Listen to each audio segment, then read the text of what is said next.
نسألك يا من هو الله الذي لا إله إلا هو الرحمن. آداب. Taqi T V network میں آپ کا خیر مقدم ہے. آج شب جمعہ ہے اور شب جمعہ کی فضیلت بالکل الگ ہے. یہ دعا کی قبولیت کی رات ہے. دعا کا حکم خدا نے اپنے انبیاء اور ائمہ کو بھی دیا ہے. قرآن مجید میں خدا نے فرمایا ہے کہ جو دعا نہیں مانگتا، دعا نہیں کرتا، وہ متکبر ہے، وہ مغرور ہے. دعا انسان کے لیے خدا کی طرف سے بہت بڑی نعمت ہے.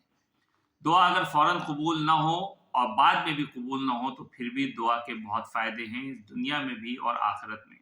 اس دعا کے بدلے اللہ تعالیٰ بہترین اجر دے گا.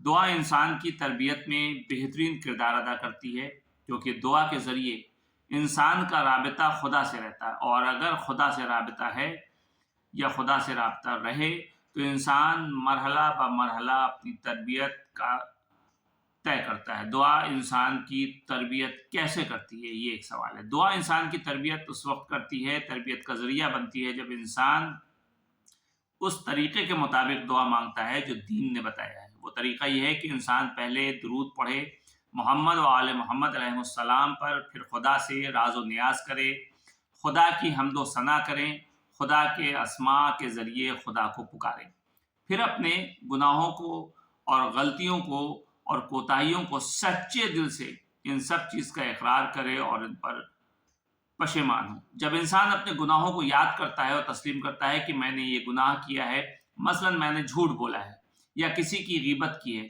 یا کسی نامحرم کی طرف دیکھا ہے، یا کوئی بھی گناہ کیا ہے، اور پھر خدا سے اس کی معافی طلب کرتا ہے. معافی یعنی کیا ہے؟ پروردگار میں دوبارہ یہ گناہ نہیں کروں گا، میں نے یہ گناہ کیا ہے تو مجھے معاف کر دے.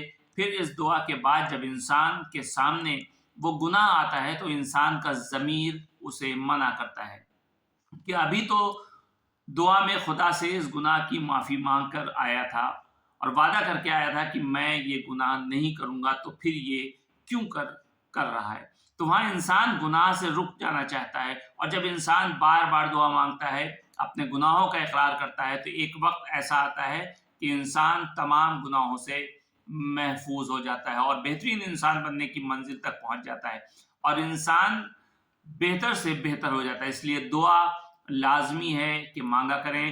خصوصاً ائمہ کی تعلیم کردہ دعائیں اور اپنی زبان میں بھی دعائیں مانگا کریں. خاص کر جمعے کی رات کبھی غفلت نہ کیا کریں. جمعے کی رات دعا کی قبولیت کی رات ہوتی ہے، اور اس رات خصوصی خدا کی طرف سے دعا کا حکم ہوتا ہے. اس لیے شب جمعہ آئیے دعا کریں کہ پروردگار جو اسلام کا پرچم بلند کرنے والے ہیں ان کو فتح یاب کر، اور دنیا میں جہاں جہاں بھی شیعان حیدر کرار، عزاداران امام مظلوم اور اسلام کا پرچم بلند کرنے والے ہیں ان سب کی حفاظت فرما. خدا حافظ.